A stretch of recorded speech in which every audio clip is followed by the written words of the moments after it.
Good day, everyone, and welcome to today's webinar. Please note this meeting is being recorded. You may submit comments and questions into the chat box throughout the webinar, as well as introduce yourself with your name and where you're from. We do have interpreters on the call today, so those will be spotlit with the slides side by side. You can change your view up in the top right corner to speaker view. And I will now hand the call over to Wendy Morris. Great. Well, hello, everybody. Hope everyone is having a good day. We are so appreciative for you to take time away from what you're doing to participate today. Please feel free to introduce yourself, or I would encourage you to introduce yourself in the chat and remind you to mute while we do our presentations. So again, my name is Wendy Morris. I'm a senior behavioral health advisor here at NASMHPD. I want to thank my colleague Justin for hosting last month, as I was not available, but I did watch the recording and I know it was a great session as well. So today we're going to be talking about identifying and responding to the needs of the crisis workforce, and I'll introduce my co-host in just a minute. But I want to remind everybody part of the purpose of this learning collaborative is to brag and to borrow strategies and innovations from one another to really build some synergy around workforce development so that we can really move things forward together. We just also want to inform other work that other states are engaged in, some of the work we're involved here at NASMHPD, such as our Behavioral Health Workforce Resource Guide. If you did not have the opportunity to participate or listen into the first 3 learning collaboratives, those are available. They're all taped. So if you have an interest in those, we can get those links out. So now I'm going to turn things over to Rebecca Boss from the Technical Assistance Collaborative to introduce in a little more detail what we're going to be talking about today, as well as our featured speakers. So thank you so much, Rebecca, for being here. And thank you, Wendy, and thank you, NASMHPD, for allowing the Technical Assistance Collaborative to participate in this project with the TTI grantees. We're very excited to be able to be part of this effort. And you know, when I think about workforce development, oftentimes people think recruitment. And what we want to talk to today are workforce retention thoughts and taking care of the people who are a part of crisis response. And when I think of crisis response, it's really the entire continuum of crisis response, from pre and direct crisis to post-crisis work. As somebody who's clinically trained, when we thought about this, I thought, you know, all through my clinical training was take care of yourself, self-care, you know, make sure that you're aware of the trauma that you're exposed to, and, you know, you need to build in, you know, boundaries and opportunities for that kind of distinction and self-care. And when I think about the behavioral health crisis response system, it's not just clinicians. There are a number of disciplines involved. And having a healthy workforce depends upon healthy partnerships and healthy relationships across that response continuum and discipline. So our presenters here represent some different elements of crisis response and different elements of care for individuals who have mental illness or people that are living with substance use disorders. And so really being able to understand what their needs are as part of a full continuum of care and being able to care for the workforce is what we really were aiming at addressing today. And so I'd like to introduce our first speaker. I don't want to spend a lot of time for you listening to me. We've got some really wonderful, engaging and thoughtful presenters here with us today for you. I'd like to start by introducing Vesper Moore, who is representing the Kiva centers here, and I'd like to turn it over to them. Hi, everyone. My name is Vesper Moore. I'm the Chief Operating Officer at the Kiva Centers. I use they, them pronouns. So I use they, ella pronouns on the screen. Ella pronouns are they, them pronouns in Spanish. And the Kiva Centers, which I'm going to pull up a few slides and talk about, we are an Indigenous-led peer-run organization based in Massachusetts that has a long history in terms of peer support. We operate peer-run respites, and we train certified peer specialists. In addition to our training of certified peer specialists, we also do continuing education, peer support lines, and a few other things that we have to offer. So I'm going to go ahead and share the slides just to get us started.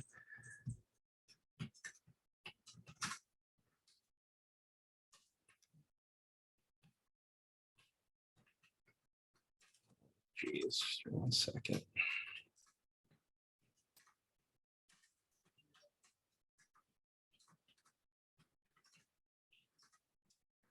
All right, so we're starting with Kiva Centers, and here we have a few photos of members of our community gatherings, and different spaces just to open up. I think I always like to ground us in the history of Kiva Centers. Our organization was born directly from the civil rights movement. That's how we always stay grounded in peer support values and peer support ideas. We emerged as a direct result of the consumer survivor, ex-patient, ex-inmate movement. We started as a mental health advocacy organization called Empower, or the Empowering Sponsoring Committee. If you're familiar with activists, particularly the disability rights activists, Pat Deegan and Judy Chamberlain, they were two of our founders. And as a member-run organization, we would, have this idea of being run by former psychiatric patients, with the mission of advocating for political and social change within the mental health system. Here you can see both historically and currently some of the advocacy work we've done over the years. The meaning of the word Kiva. Kivas are ancestral chambers of the Hopi people. Generally, these chambers are tunnels underground, or in the side of a mountain. Kiva is symbolic of going deep within yourself and coming out healing yourself. The turquoise K is a feather, which is symbolic of liberation and the liberation ideas that we often talk about. At the center of our mission, we are a peer-run organization that supports people with social impacts like trauma, mental health, substance use. Kiva Centers fosters community environments for trauma healing, advocacy, self-determination, and mutually empowering relationships. Here you can see a group of community members, and actually some of the folks in this photo were visiting us from the Netherlands, and they started their own peer-run organization based on our peer-run organization, or our peer-run drop-in specifically. And their organization is called Nijskoen, and they're in Elmond, Netherlands. Nijskoen means new shoes, and they're a recovery school. So another unique thing about Kiva is that we offer technical assistance around the country and to different peer-run organizations around the world to help them get started. We are really focusing more and more on rural communities with less and less access. We found disability rights and trauma healing to be at the center of what we do, concepts of recovery that are self-defined, but overall that a person's journey to healing, that is really up to them, and that they have the autonomy and the right to really determine that for themselves. So I'm going to do kind of like a broad overview. As the Kiva Centers, we do a variety of training.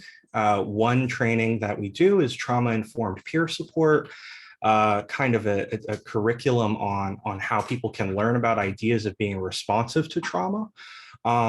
We don't really think that a person can be an expert in everyone's trauma, but we can grow to understand our own. And by being informed in that way, when we speak about social determinants of health and different ideas, that's an essential starting point. What are the social and environmental impacts that lead to distress and impacts in our recovery and healing? So that trauma-informed peer support training we offer to people in our community that generally come to our recovery learning communities. And they usually come in as folks who are looking for support themselves. But the great thing about what we do is through our recovery learning communities, we have people who start up as peer facilitators who are trained in our trauma-informed peer support approach for 2 days. And then a lot of those folks take pre-certified peer specialist training, and then they may consider then being trained as certified peer specialists and getting into the role more. And then a lot of those certified peer specialists enter roles like being a peer bridger, working at a peer-run respite, working on integrated teams, working at the community behavioral health centers, as we call them in Massachusetts. There are 25 of them, and there are certified peer specialists at each, working at clinical respites on integrated teams, and a variety of other mobile crisis and outreach teams. We're actually looking at community co-response to policing, and for us, we're looking more and more in our peer-run respite, particularly our mobile peer respite approach, in entering situations where someone might be struggling or in what we often define as crisis. And overall, we offer technical assistance, TA, to organizations in Massachusetts, across the country, and different parts of the world, as folks are looking to develop their best practices in peer support and in establishing a peer-run organization. We offer a lot of continuing education for peer support training, and we have a Massachusetts Peer Workforce Coalition, which I think this is an essential component. I'm actually not aware of many states that do this, but our Massachusetts Peer Workforce Coalition has every peer support profession, lived experience profession represented, as a way of differentiating and discussing the issues of access in our state, in terms of supports and services.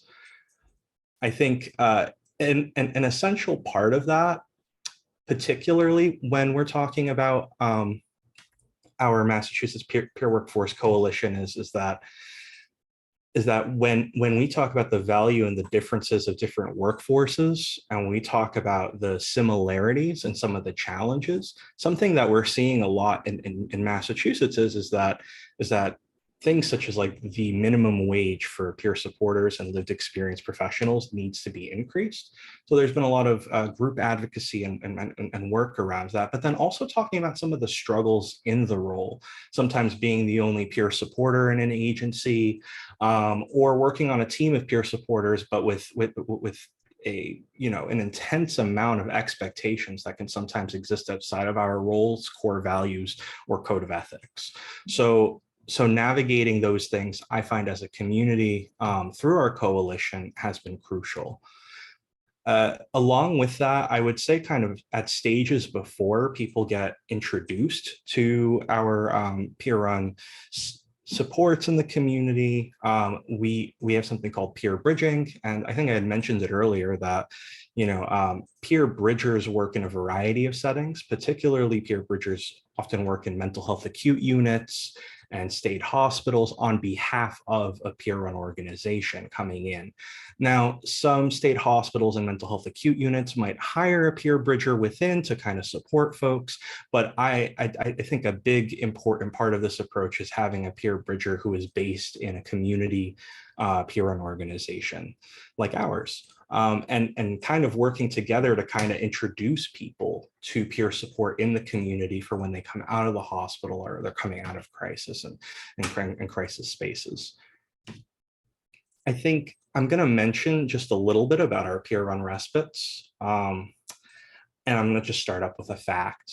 There is a more recent study based on a 2015 RCT diversion from ED hospital to peer respite for individuals who are indicated to need hospital level of care, 70% lower likelihood of later hospital inpatient or ED use in 2 years after a peer respite stay.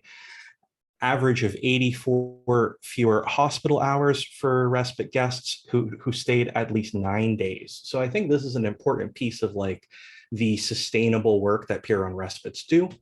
We have 2 peer-run respites. Our Karaya and Juniper peer-run respites offer rest and reflection for all people experiencing emotional distress.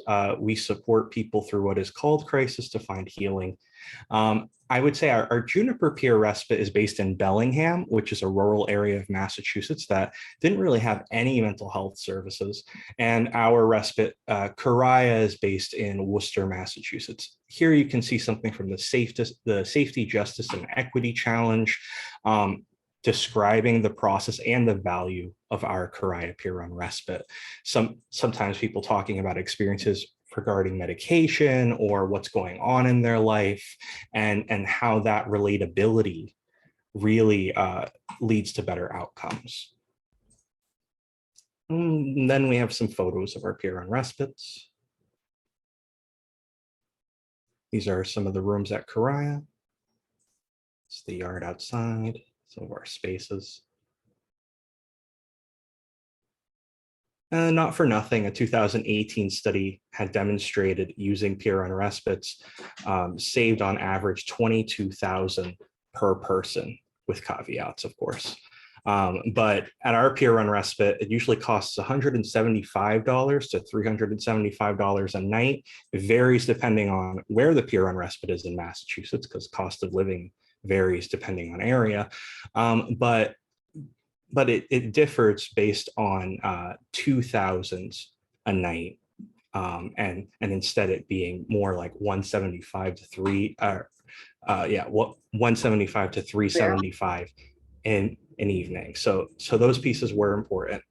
But I would say something that I want to emphasize kind of beyond our slides and what we have here is the value of mobile peer-run respite. It's not something that we often see. Our mobile peer-run respite is a support where we go to people in the community and we support them for up to 4 hours at a time, and as little as 30 minutes at a time. This has been great when our peer-run respites are full, as a way of addressing and working with folks in crisis. In terms of workforce and hiring folks, it has been crucial for us when thinking about peer-run respite and thinking about these supports. A lot of what's been important has been ensuring that there's equitable starting pay for folks at like 22 to 25 an hour. We've also been enhancing the amount of trainings that we do per year. I think we've gone from 4 to 7. I think right now we're back down to 6. And that's been an important piece, ensuring that there is pre-certified peer specialist training to offer those, preparation in the community, being at the GED and HiSET centers for continuing education, and being in universities, talking about the role of certified peer specialists and the opportunity of being trained as a certified peer specialist. I think something that is also important is language access. At our last certified peer specialist training, we had Spanish interpreters, ASL interpreters, closed captioning Portuguese interpreters, and we've been training individuals who have been actively incarcerated, so they can have a certification and an opportunity when they come out of the correctional facility or the institution that they might be in. So I think in terms of workforce and kind of that ecosystem of what we have to offer, it's support in the community. It is support in places where people are, introducing them to peer support early on, training them in pre-certified peer specialist training, offering introductory peer support trainings as well, then them being trained as certified peer specialists. And then in our organization, ensuring that there is equitable pay for a sustainable role. Because something that we're seeing as well is a lot of folks who are like, this is a lot of work, and the cost of living is changing state by state. So that's been important for us. And thank you for your time. And I look forward to questions and further discussion as we kind of move forward. Thank you so much, Vesper, and thank you for the work that you do at the Kiva Centers. And it's amazing to hear about the work that's going on in Massachusetts. Look forward to the questions. I think we'll ask people to hold off until all of our presenters have had an opportunity. And so I would like to go to the different end of the continuum of response now and ask Shaunna Edwards to join us from the First Responder Support Network and think about some of the work that our partners in crisis response do and how those needs are being met by organizations like Families First Responder Support Network. So thank you, Shaunna, and look forward to hearing your presentation.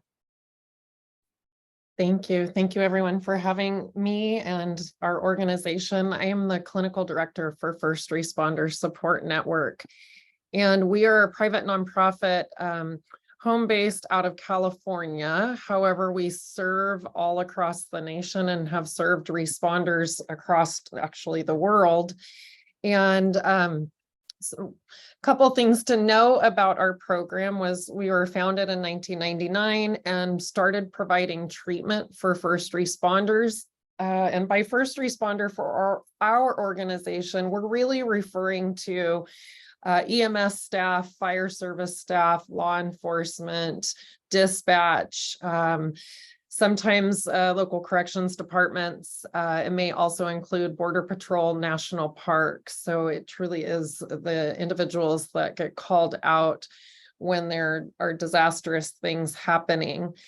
And we started providing treatment in 2001. And that was for our first responders. And I'll talk a little bit about that program in a minute. In 2003, we started providing treatment for the significant others and spouses of first responders. And the way that FRSN came together was in response to several suicides in the Bay Area and California of first responders, particularly law enforcement. And so our founding members are either former first responders who have become psychologists or psychologists that specialized in serving the first responder community.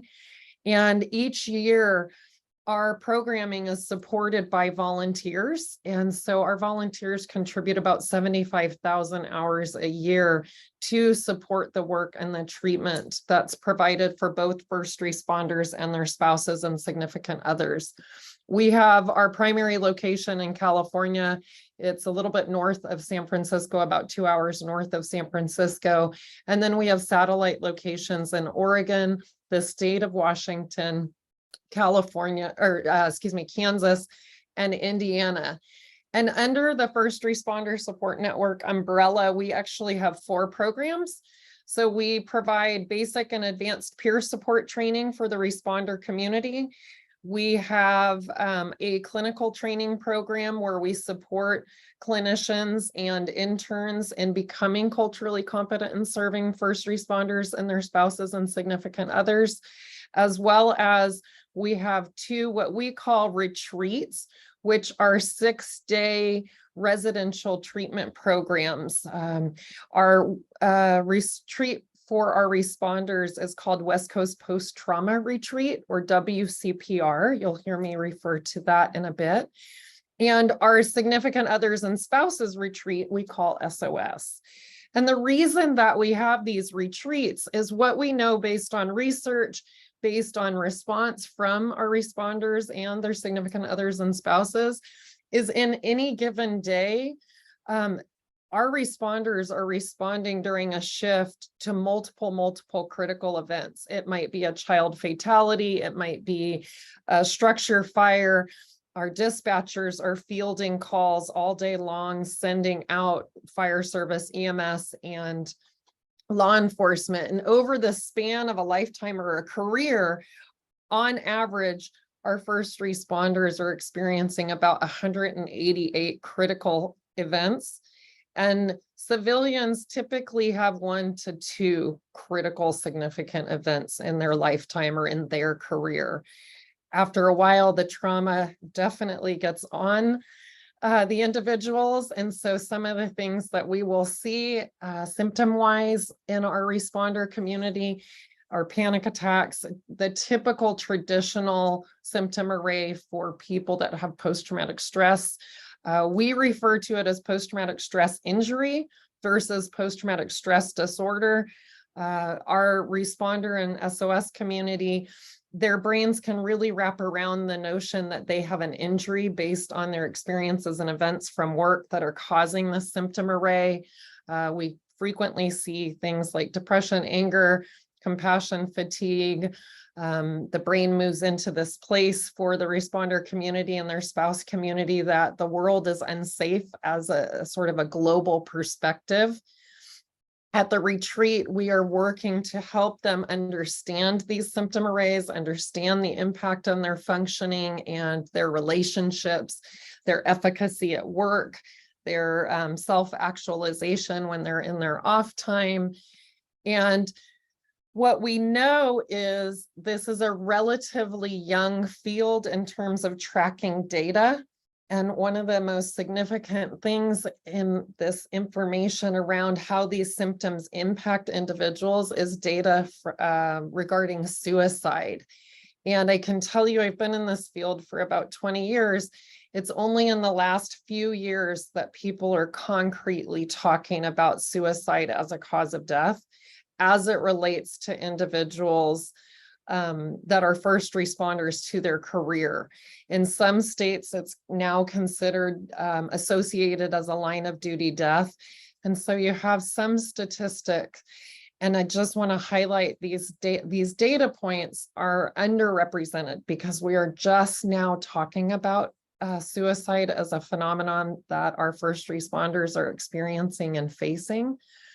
Our law enforcement data points, they've been tracking that a little bit differently. And this is a different perspective to give some context. In 2022, what we know was there were 231 line of duty deaths.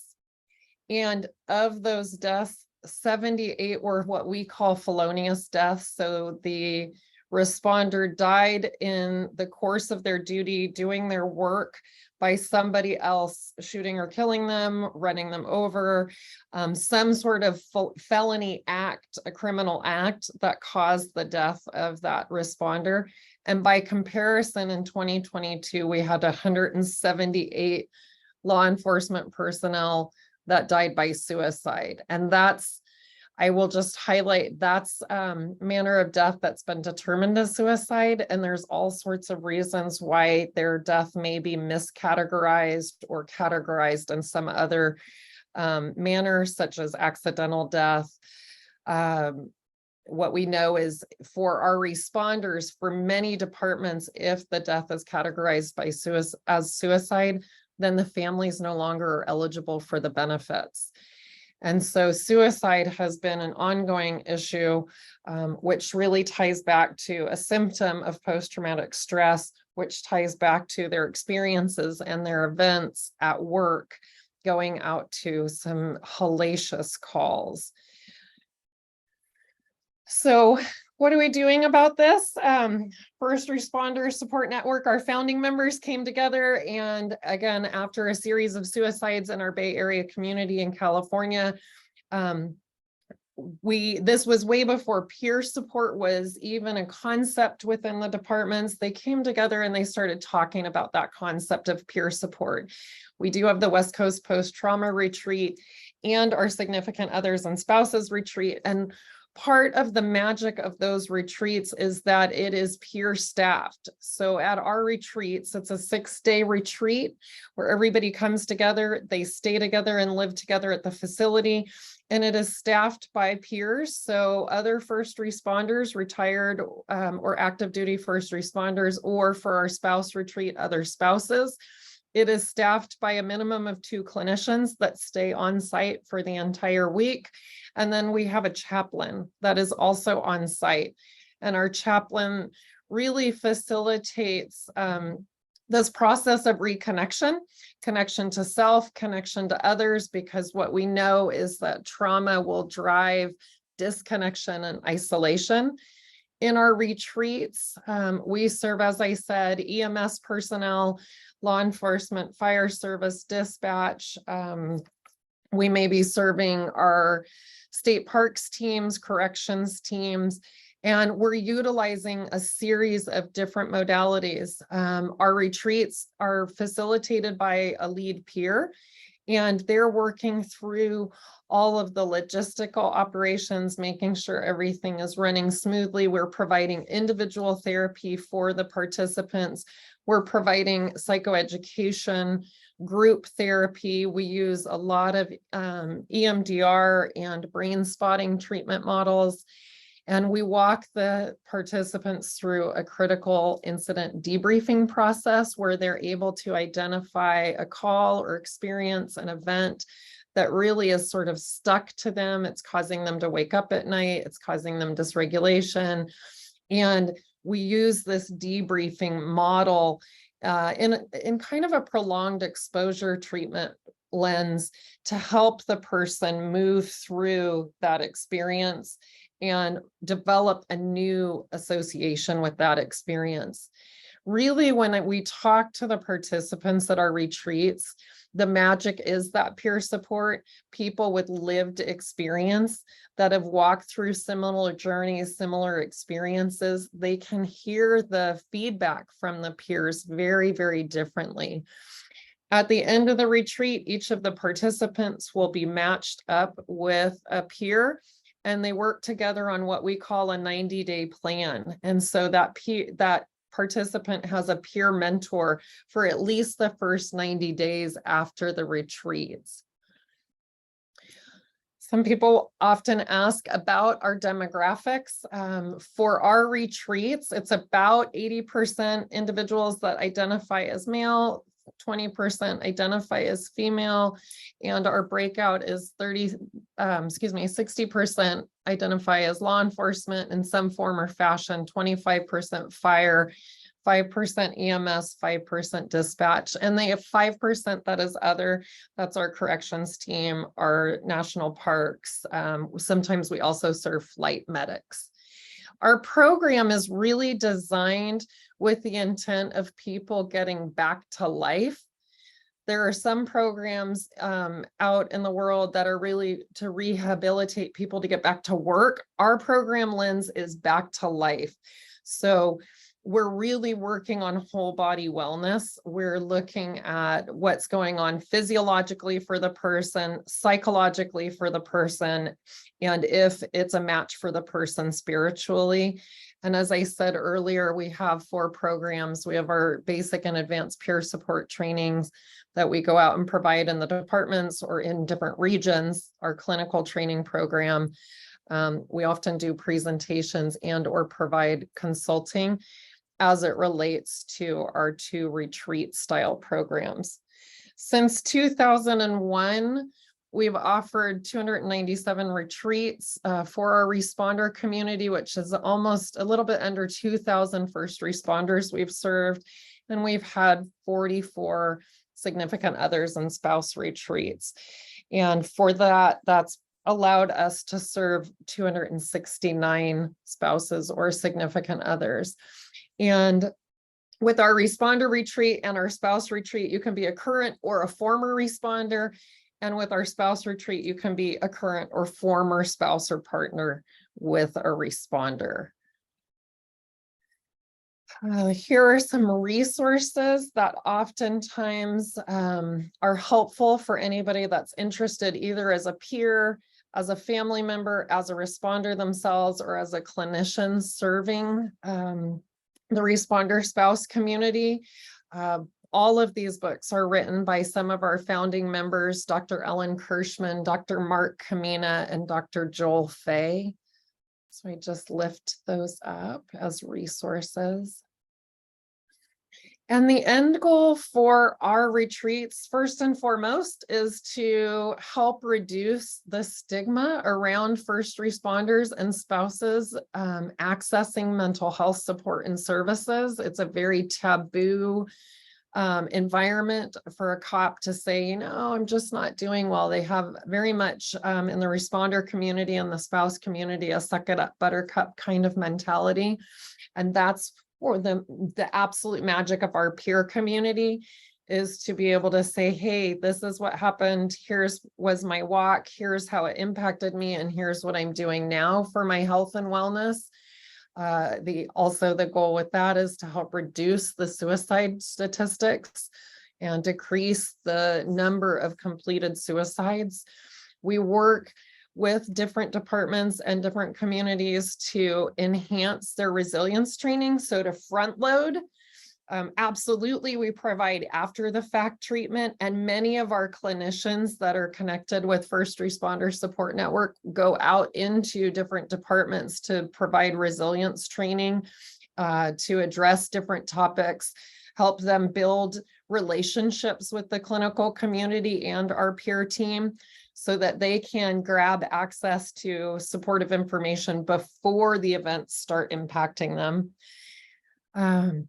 We provide referral sources and connections to local clinicians or peer support meetings. It's unique for our responder community. One of the things that we see frequently is substance use behavior as a coping mechanism. Maybe they've just gone on a pretty hellacious call, a child death, and they're not quite sure how to navigate that or how to cope, and they need to sleep because they have to go back on shift. They may start drinking, and our responders don't necessarily fit in with a traditional 12-step model going to an AA meeting because they may have just arrested somebody that was at that meeting, or maybe as a medic, they just intubated that person last week and they are there to talk about their recovery, and that might not feel like a safe space.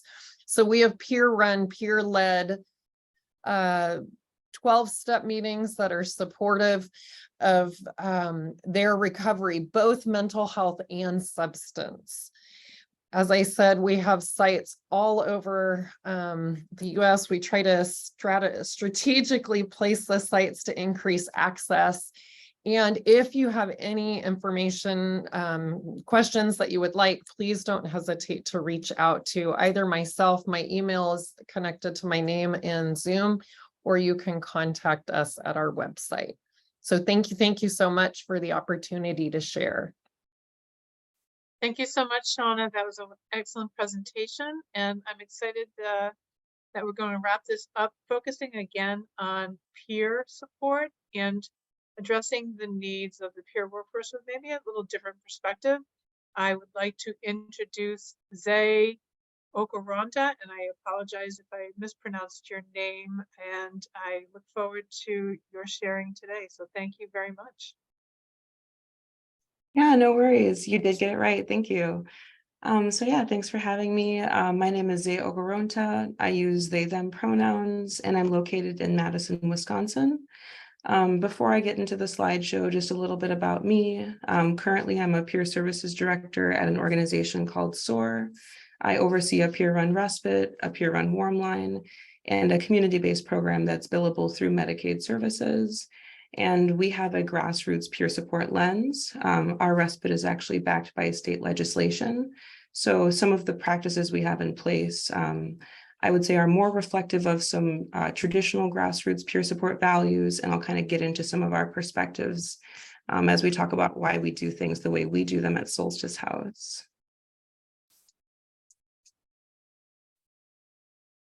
So Solstice House Peer Run Respite and Peer Support Line is located in Madison. We are a regular house on a regular street with regular people.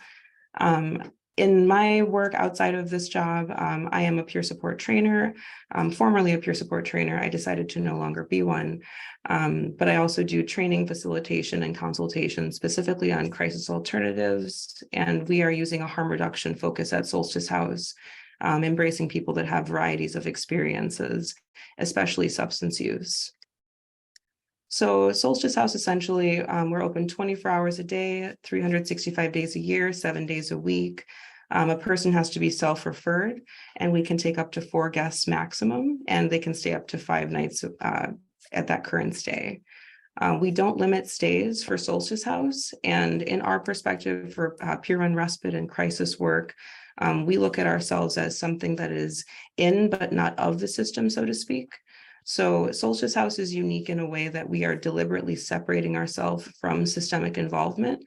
We do not connect to crisis linkage unless the person explicitly requests that. We do not connect to 988, and we won't ever make decisions on behalf of a person. Someone can come to Solstice House for a variety of reasons, but it's a space for someone to explore vision or explore and vision wellness on their own terms. Sorry, I'm having neurological stuff today. And Solstice House is a safe space for someone to come and be in crisis without fear that something will happen or a decision will be made about their own well-being without their consent.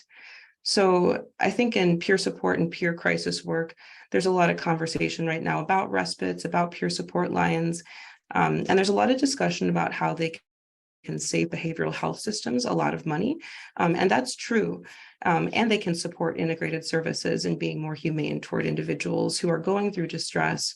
But we're coming from it, we're coming at it from more of a perspective of how can we support people in creating a sense of community if they choose not to access those services and don't want any part of them.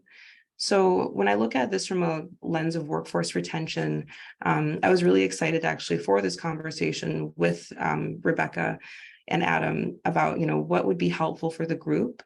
And what I'm going to explore more into is, from our perspective, what we really will anchor in is clarity of the role and clarity of the scope of peer support and the function when it's in its purest form as a way of reducing burnout.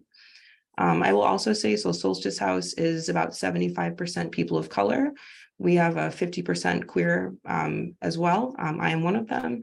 And the way that we do things is unique to our community because it's based on what our needs are as peers as well. So when we're serving people that are just like us, that come from our similar experiences, we have to do the work in a way that promotes fidelity to the peer support model and also allows us to truly be mutual with a peer, which can look like us also having needs in that situation and not stepping outside of our role as peer supporters doing kind of clinical practices. So some differences with Solstice House or our versions of peer support and crisis alternatives is just starting with an overview of kind of where our perspectives are coming from.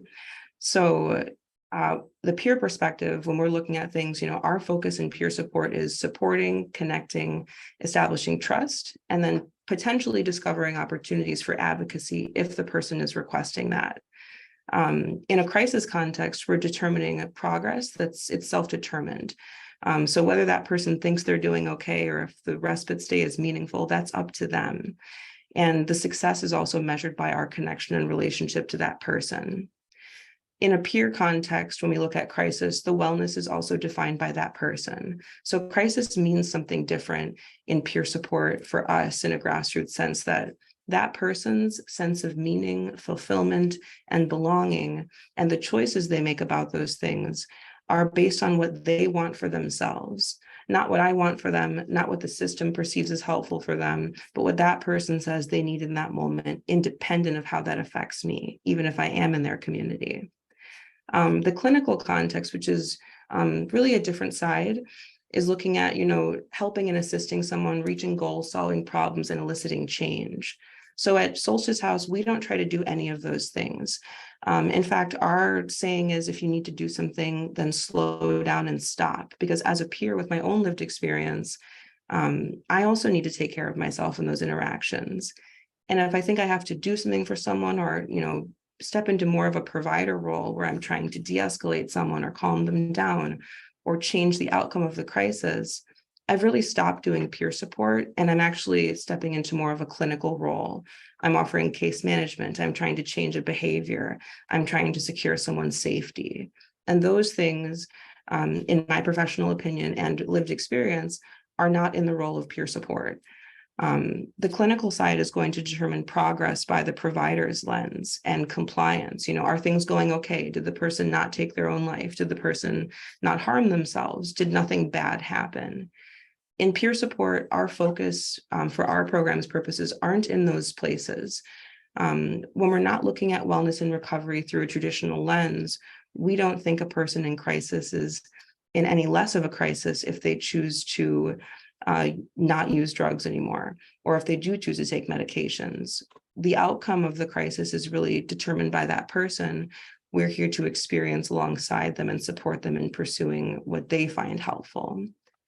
So the clinical end also will kind of look at, for role and scope purposes, recovery and wellness are defined by these traditional identifiers. So if a person has a job, if they're taking their medications, if they are scoring well on functional assessments, if there's an increased social mobility, if they're accessing higher level care services, that has nothing to do with peer support. So when we're supporting a person at Solstice House or on the warm line, we're not asking things like, did you take your meds, or have you called your mom, or, you shouldn't go to the hospital. We're not even advising them that. We're offering space for a person to make choices about what they want for themselves when they're in a place of distress. And we're returning power to the individual by crediting them with some of their resiliences and strengths, and maybe even saying, you may have been here before, you likely have been. How did you get this far? And in fact, as a peer working in crisis, I have been here as well. So our perspectives at Solstice House, how we handle workforce retention is more looking at things specifically through a peer support lens, which is almost an inversion of clinical lenses. So when I look at staff retention, turnover, burnout, the most common complaint I get was, what I heard was really hard. It reminds me of my own struggles, or I'm afraid of what will happen to that person. And peer supporters receiving peer support within a crisis setting and not distancing ourselves from the person we're supporting is how we stay in connection and avoid continuous turnover and the harm that can come with doing some of this work. So to clarify our lens at Solstice House, just want to start with what crisis can feel like through a clinical lens. And I want to also offer context. I used to work as a clinician, actually. I was a clinical coordinator for a substance use program for an Afrocentric strengths-based program. And there was a time in my time practicing as a clinician that I was unable to, in good faith, carry out risk assessments during the wake of George Floyd. Because when participants in my own program said they were suicidal, I thought, of course, I want to die too.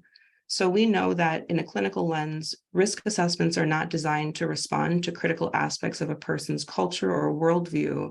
And we do end up prioritizing risk over connection to that person. We also think crisis should have a reason or have origins, and we determine the validity on the provider end at times, like it's not that big of a deal, or why did they call the crisis line? And if we look at crisis as something that's temporary and should be solved, we're not doing peer support. So at Solstice House, to prevent some of that burnout and some of that turnover, we are going to keep things in a peer support lens. So we look at, crisis is not just about what is wrong, and human beings deserve and require space to navigate distress regardless of origins or meaning on their own terms. In a peer support lens, connection and relationship can and does happen in crisis. And it isn't our job to fix or stop what's happening, but it's our job to offer space for someone to be witnessed and create opportunities for them to remain in community, which might be something like a respite. So some of the way we handle things at Solstice House too, and just some of these key elements of crisis support are concepts like deep listening to a person's meaning, forgoing our assumptions and our biases, because healthcare inequities and systemic inequities that create the grounds for criminalization and loss of human rights are rooted in how we carry out biases through actions and make decisions on behalf of a person, often in a clinical context or a peer support context, depending on how your program runs. At Solstice House, we are slowing urgency, we're fostering mutuality, and we're centering voice and choice. And we ask ourselves some of these questions. Has the person themselves said they're experiencing a crisis? What does crisis mean to them? What language did they use? And how might crisis, or might it not be, related to this person's lived experiences or their identity? Because when we look at crisis numbers and non-consensual interventions, we see disproportionate health outcomes and risk of harm and systemic violence for communities of color, queer and trans people, and people with disabilities. So in peer support, our role is to be almost an antidote or a possible solution to some of those risks that someone might incur. From a workforce perspective, though, I do want to say this is not cut and dry necessarily. So our organization has the unique ability to implement our values in a way that feels meaningful for us, because we don't have some of these considerations that other peer organizations have to face. Things like overarching organizational policies that influence how peer support is done. Peer support is implemented in a variety of settings and answerable to a variety of funders, often who are measuring things that are not in line with peer support values. And so peer support workers get asked to do things that are not peer-oriented and fundamentally contradict our values. Things like conducting risk assessments, things like pushing for a warm handoff, fielding up a call to a supervisor because someone's trauma came up or they talked about the desire to die or harm themselves.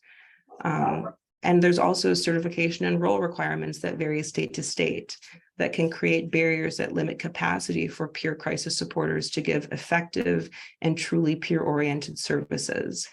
A good example is a discussion around mandated reporting and whether or not a peer is actually held to that standard legally, which depending on how your state interprets that statute and what meaning they make of that, they are likely to incorrectly say that a peer supporter is responsible for reporting something like this to the authorities without having an understanding of how that could be actually a transition of service. Because rather than a peer supporter being tasked with doing something that will harm and potentially traumatize that person, it could look like me saying as a peer, what you're saying right now really scares me and I care a great deal about you. I've had my own experiences, and as a human being, I can't stop you from hurting yourself. I'm on the phone or we're at this respite. I'm not trained in resuscitation and I'm afraid of what will happen. Does peer support still make sense right now? And if it doesn't, where do you think this goes next? And how can I do that with you? Because safe, quote, linkage and supportive navigation is an aspect of what we'll do at Solstice House, but we don't offer it or promote it until it gets to the point that our services are no longer working or the connection and relationship is no longer mutual. Other organizations might also have concern about liability, again, with who's going to get sued, or an assumption of skill set. So I think in workforce terms, not presuming that peer supporters are too fragile to work with people in crisis is something we talk about a lot at SOAR. And actually, we might be the most equipped to work with these situations because we have gone through them ourselves and successfully emerged on the other side of that system, oftentimes with only community-based support because existing services have been unsafe for certain populations. So Solstice House also kind of acknowledges that we are in a continuum of crisis. And different people are making meaning of different things. And we see lots of things promoted, harm reduction, a crisis alternative, a peer support crisis program. I'm now seeing crisis respite. But if a person doesn't have freedom from risk of non-consensual intervention and isn't given a full autonomy and choice over their own actions, or that peer support service is interlaced within a crisis continuum with the potential to exact that onto someone, is it truly an alternative in our perspective?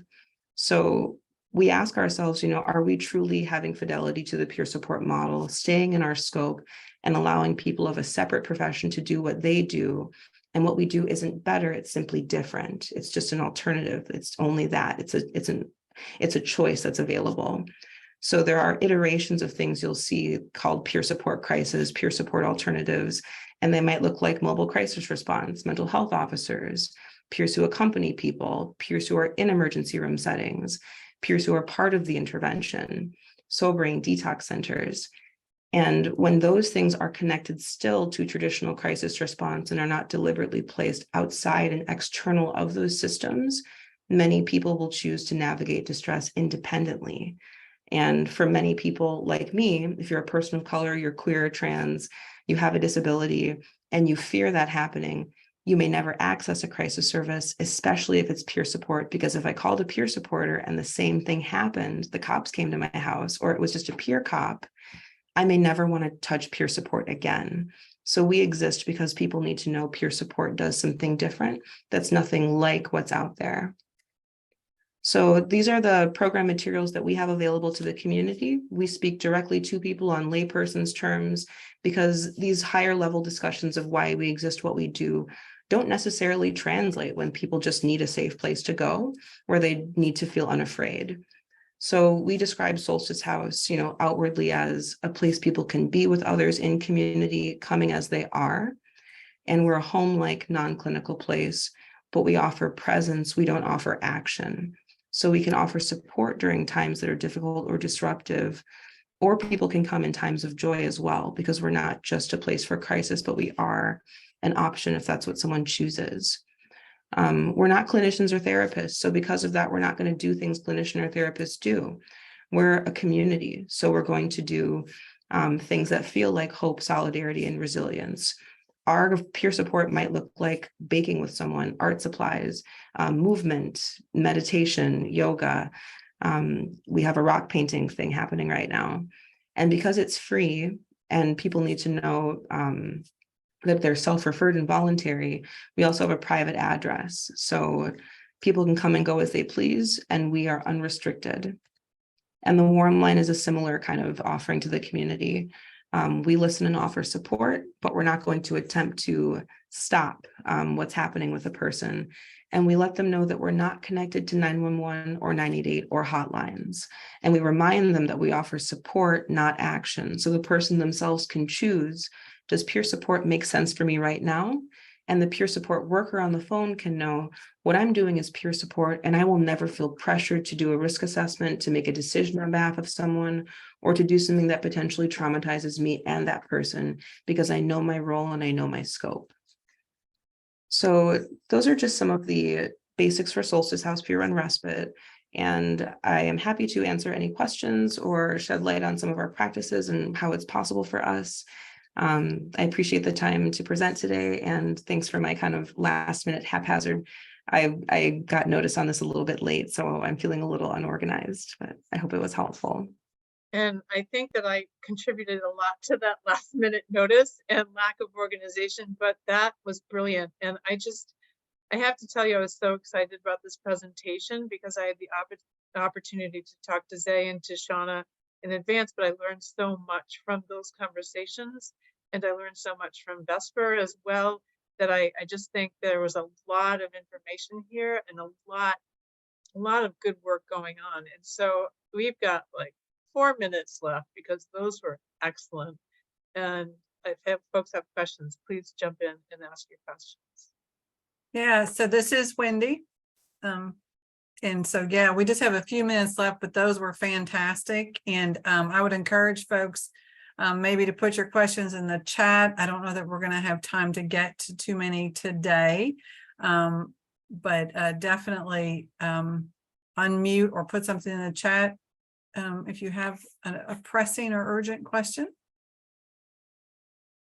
And while we're waiting to see if anybody does that, I just want to remind you that our next Learning Collaborative is August 17th at 3:30, and that will be focused on partnering with AmeriCorps, a really unique, I think, approach to workforce and some pipeline initiatives introducing folks to the work that we do, and so on and so forth. But I will definitely echo what Rebecca said. I actually took a lot of notes. I learned a lot. I'm a clinician, and I used to work in the emergency room, so I definitely get a lot of what Shaunna was talking about, but definitely some new perspectives on peer support, even though I've worked with peer support specialists for, I don't know, 2 decades, a long time.